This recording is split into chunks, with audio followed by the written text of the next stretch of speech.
Достар, барлықтарыңызға сәлем. Сіздер мен Назгүл, менің каналыма қош келдіңіздер. Сіздермен бүгін жаңға қосылған кокос печеньесін дайындайтын боламын.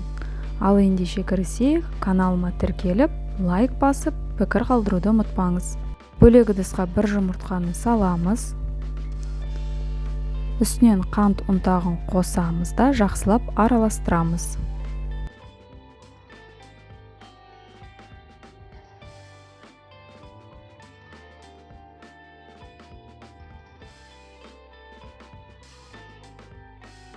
Бір келкі қылып араластырғаннан кейін үстінен кокос ұнтағын себеміз және араластырамыз.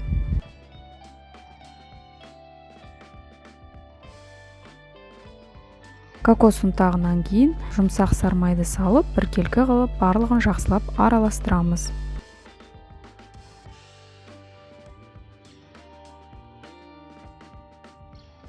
Печеньеміздің құрамы сәл жабысқақтау болып келу керек. Печеньені жасауға кіріспес бұрын алдын ала пергамент қағазы төселген форманы дайындап аламыз. Кокос қамырын алып, ортасына жаңғақ салып, домалақтаймыз, немесе сопақтасаңыздар да болады.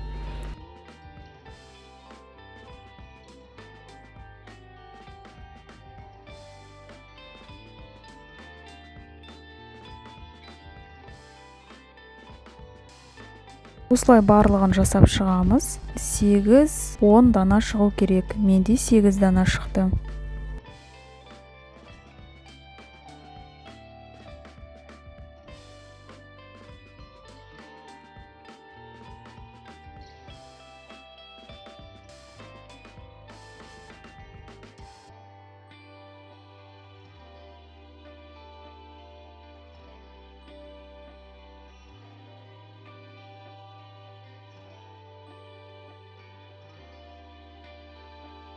Үлкеніректеу қылып жасадым. Сіздер кішіректеу қылсаңыздар да болады. Барлығын жасап болғаннан кейін 180 градустағы пешке 15 минутқа қызарғанша салып аламыз. 15 минуттан артық ұстаудың қажеті жоқ.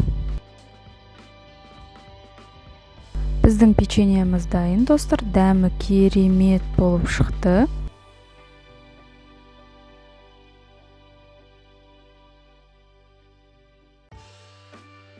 Дайын болған печеньеларымызды бөлек ыдысқа салып аламыз. Бұл кокос печеньелары өте тойымды болып келеді. Оны сүтпен, жылы сүтпен немесе шаймен берсеңіздер болады. Дәмі өте керемет.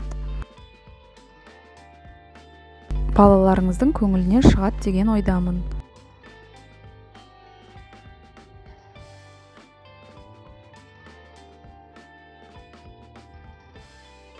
Сонымен қатар менің каналымда басқа да печеньенің рецепттері бар, қарап көрсеңіздер болады. Ал сіздер каналыма тіркеліп, батырманы басуды ұмытпаңыздар. Рахмет үлкен.